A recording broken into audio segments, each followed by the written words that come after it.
This is a very famous image of a Roman road. Now, I set out with the goal today of trying to find this image and recreate it, and I did do that. That photograph is there. We'll get to that part of the journey very soon, but in doing this whole journey, well, it shattered an illusion I've had, an assumption about how the Romans built their roads. This turned into quite the mystery. So I'm the outdoor version of Paul, and I will be your guide for the outdoor bits of today. And I will be indoor research Paul, here on the computer looking up stuff. And I will be voiceover Paul. And I will be your voiceover guide for today, idiot. Right, let's get into this.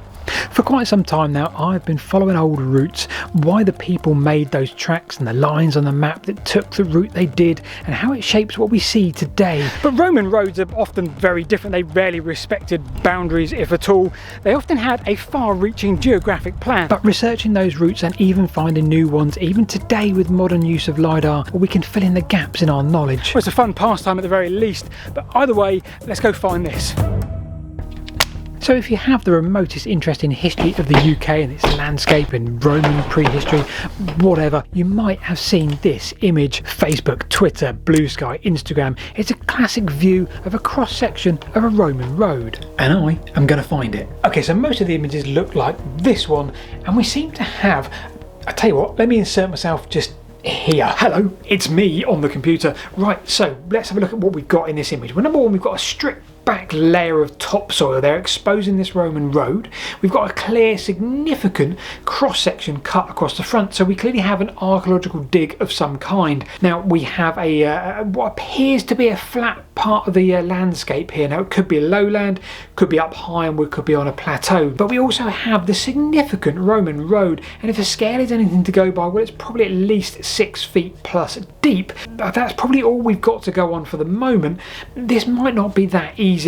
What else have we got? So I carried on searching. Had anyone mentioned this with a deeper dive at mind? What else did the internet have in store? Even at this stage, I was unaware of what I would find, and it made me question everything I thought I knew about Roman roads. More on that shortly. It wasn't too long before I came across this post. Okay, so I've just found this, and on this occasion it doesn't have the bottom chopped off. So many of these seem to cut that bottom bit off, and it says the Foss Way. Not only that, but it also says Foss at Radstock. Well, that narrows things down quite a lot. It's now time for Outdoor Paul to get his boots on. In fact, whilst Outdoor Paul does that, let's just see if we can pin this near Radstock down a little bit further. So this is my OS maps of the area of Radstock, and we can see the striking line of the Foss Way, the Roman road.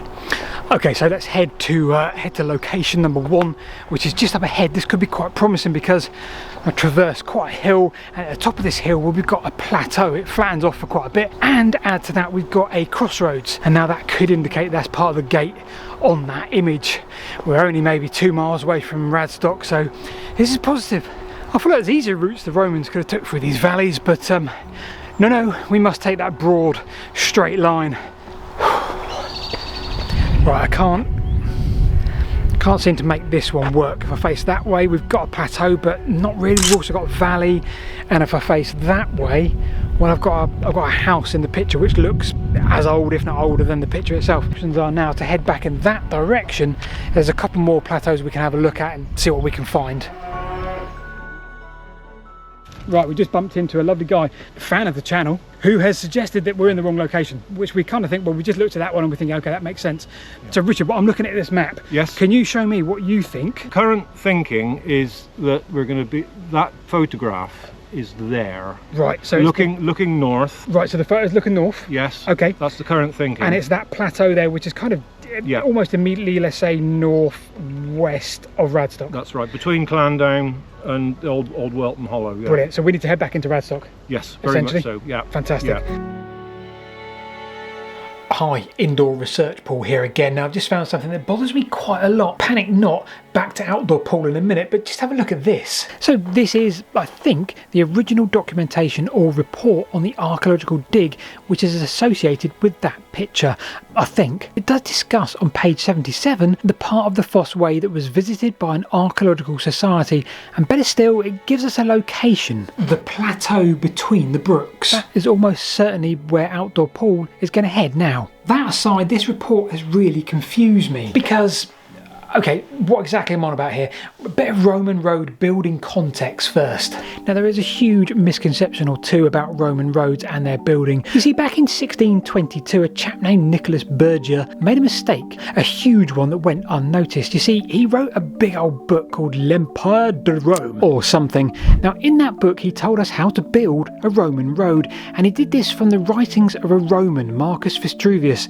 Now remember this point, because the mistake that Nicholas Berger made still seems to carry weight today, and if we Google how did the Romans build their road, we get images like this one, huge, almost like 8 6-foot deep trench dug with these enormous layers.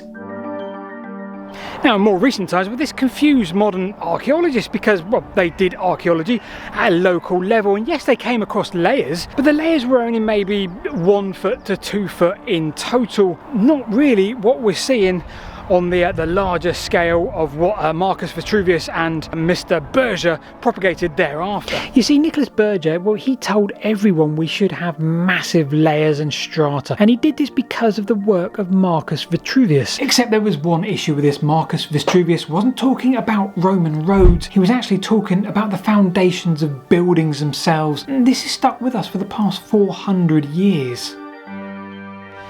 So if Marcus Vitruvius wasn't on about Roman roads in that instance, why exactly are we seeing 6 to 8 foot bits here, and we're nearly at that second location, by the way, here in Radstock on the Foss Way, and just up ahead we've managed to catch up with Richard, who we saw earlier in the video, who guided us here. How was that? Well, you've come to the right spot. Right, this is it. Yeah. So how far away are we?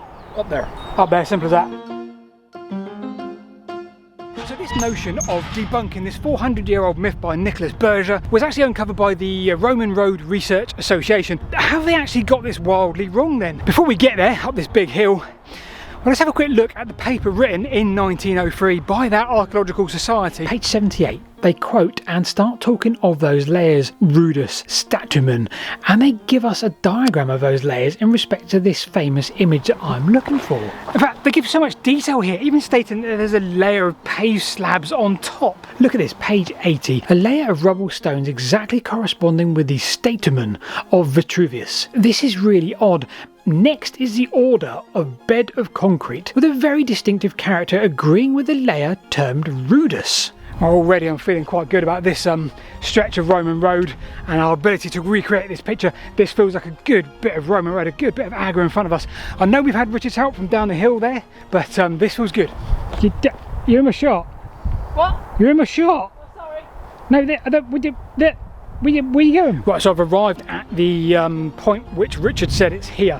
Interestingly, we've got a big dip in front of us in the Roman road, and we've got a load of rubble to our left just there, and this is where Richard said it was taken from, this spot. We have a gate over there on the right hand side, and to line that gate up with the horizon in the picture, we have to get down pretty low, but that kind of makes sense. So I reckon down here next to this gate we get down low, and yeah, that was the spot exactly where the shot I reckon was taken from, because the horizon works. I'm 95% confident that I'm now stood in the place those gentlemen have stood in that photo.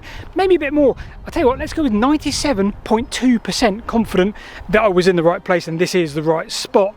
But we still have one problem. We still have the conflict between what Marcus Vitruvius we think was talking about via Nicholas Berger, and of course what the Roman Roads Research Association tell us, which is Roman roads were not like this. But why were they like this? You see, modern archaeologists, well, they don't see this. The Roman Roads Research Association, they did a lecture on this very topic and agreed that you just don't see that type of building, and yet here I am now with seemingly conclusive evidence that maybe the Romans did build their roads like that after all. Let's look at this practically. Number one, we see modern archaeologists dig Roman roads all the time. Now, they rarely come up with this type of dig. Number two, we have no question of the validity of the study and the picture of the road here itself. Number three, the Roman Roads Research Association are archaeologists with experience. They do not see what was written in that 1903 study out in the field. So there is a solution here, two in fact. Number one, the Roman Road Research Association and modern archaeologists are wrong. That's highly unlikely. So number two, the society that did this dig back in 1903 were not aware that the Romans would repair their roads. So that part of the Roman road, like many, were in use for at least 400 years. And the Roman Road Research Association, well, they suggest that that would have seen repairs, and that kind of now makes sense when you consider the amount of time here at play. So maybe we aren't actually seeing those stratas that were so confidently prescribed in 1600s and confidently prescribed in 1903 with that archaeological society. Maybe we are indeed actually seeing repair after repair after repair. We can then also assume that the people writing for that society saw the cross section and just tried to get it to fit what was already established notion of how Roman roads were built. Well, forget not that the Latin for floor is pavementum and the French for road is pavé. So maybe now we can see that we have a significant translation error here back in the 1600s, and this has persisted for 400 years, and we can rejoice in the fact that actually we aren't wrong about how Roman roads were built. And unfortunately they didn't look like this from the word go. This is simply a whole bunch of repairs over that 400-year period. That makes complete sense, I think. I've been Paul. I'll see you this time next week. Click subscribe and all the good stuff.